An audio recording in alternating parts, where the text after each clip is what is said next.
दिनै जों मिनिनानै बुंदों नाथाय बिमा रावनि सायाव इंराजिखौ जाबसिनोब्ला गाबोन रागा जोंनानैबो बुंनांनोबो हागौ। बे गोख्रों बाथ्राखौ बुंदों मिरु बर' थुनलाइ आफादनि गाहाय नेतारि नीलकान्त गयारिया। जों दिनै मिनिनानै बाथ्रा बुंदों, जों खिन्थु गाबोन रागा जोंनानै बाथ्रा बुंब्ला बेयो जोंनि थाखाय थिग जानाय नङा। सरकारखौ जोङो स्पष्ट भाबै खावलायदों, बिथांमोना मा नुनानै इंराजिखौ जाबसिननो नागिरदों बेनि जेंनाखौ जों मोजाङै मिथिगौ। अदालगुरि जिल्ला बर' थुनलाइ आफाद, बेरगाव जिल्ला बर' थुनलाइ आफाद आरो अदालगुरि जिल्ला एबसुनि जथायै अदालगुरि सहरनि बिष्णुराभा कृष्टि संगुआव मेहेरगोनाङै हाबाफारिजों बर' बिजाब सान फालिदों।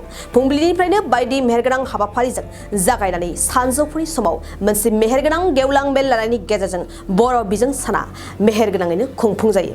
हाबाफारियावनो बाहागो लायो एबसुनि आफादगिरि दिपेन बर' थुनलाइ आफादनि गाहाय नेतारि नीलकान्त गयारि आरो गोबां सानसुमै दैदेनगिरिफ्रा। हाबाफारियाव बाहागो लानानैनो बर' थुनलाइ आफादनि गाहाय नेतारि नीलकान्त गयारिया बिमा रावनि सायाव इंराजिखौ सरकारा जाबसिननानै होनो नागिरनायखौ दुखु मोननाय फोरमायनायजों लोगोसेयैनो बेनि सायाव थाबैनो गोख्रोङै आसाम सरकारखौ सोंखारिगोन होननानै बुंथियो। गिबियावनो गासैबो बर' रावारि बिथांमोननिसिम आङो गोसो गोरबोनि खुलुमनाय सिबिनायखौ बावहरदों। दिनैनि बे गोथार बर' बिजों सानाव जों दिनै गोबां आवगायबाय बे बर' रावखौ लानानैनो, बर' बिजोंखौ लानानैनो। बेखायनो जोङो गासैबो जोंनि हारिनि फरायसा, जोंनि बिमा बिफा, जोंनि फोरोंगिरि, जोंनि दैदेनगिरि, जोंनि सानसुमै, जोंनि स्कलार बिथांमोननिसिम आङो गोसो गोरबोनि खुलुमनाय सिबिनायखौ बावहरदों। जोंनि हारिनि रावा बिजोङा दिनै बिसोर सफैनायनि बेलायाव जुदि जिहेतु बर' थुनलाइ आफाद आरो दुलाराय बर' फरायसा गौथुम आफादा गावनि बिजोंखौ फोथांना लाखिनो थाखाय गोबां नाजागासिनो दङ आरो बेबायदि सरकारा खिन्थु बिनि उल्थायसो मावबाय थादों। मा बुंगोन सार? जोङो सरकारखौ दिनैबो खावलायखाबाय जे नोंथांमोना जोंनि सायाव जाबसिना होनाङा। बर'फ्रा जाबसिनजानाय हारि नङा आरो जेब्लानाखि बर'फोरनो माबा मोनसे जाबसिनो जों खिन्थु दुखु मोनो। जों दिनै मिनिनानै बाथ्रा बुंदों, जों खिन्थु गाबोन रागा जोंनानै बाथ्रा बुंब्ला बेयो जोंनि थाखाय थिग जानाय नङा। सरकारखौ जोङो स्पष्ट भाबै खावलायदों, बिथांमोना मा नुनानै इंराजिखौ जाबसिननो नागिरदों बेनि जेंनाखौ जों मोजाङै मिथिगौ। इंराजिखौ जाबसिनना होयोब्ला बर' बिजोङा थानाय नङा। जोंहा एखेबारे स्पष्ट गामि गामि जोंनि बर' बिजोङाव दिनै फरायसाफ्रा जोबलांखाबाय आरो बेवहाय जुदि इंराजि जाबसिनबावोबा बर' फरायसाफ्रा दिनै ओरैबायदि जाहैगोन, बिसोरो फरायसालिखौ नागारनानै बिसोरो ओरैनो थागोन। समाजनि गेजेराव जेंनाया बारा जागोन, रांखान्थि जेंना फैगोन, समाजखान्थि जेंना फैगोन। बेखौ सुस्रांनायाव खिन्थु बिराद गिदिर जेंना फैगोन। सरकारा मानिनायनि लामायाव गैया। सरकारा दाबो मानिनायाव गैया। जोङो थांनाय 12 एप्रिलाव सावरायदों आरो बेयावबो बिथाङा स्पष्ट बुंदों, सोलोंथाइ मन्थ्रिया, जे जोङो फास'या। आरो जोंबो बुंदों जोंबो मानिनायाव गैया आरो जों दिनैबो मानिया, जों उनावबो मानिया। सरकारा मोजाङै सावरायनानै जेंनाखौ फोजोबनांगौ बेखौ जों हास्थायदों। जुदि ब्राय जुदि जाबसिना होमोबा माबायदि सालायगोन सार?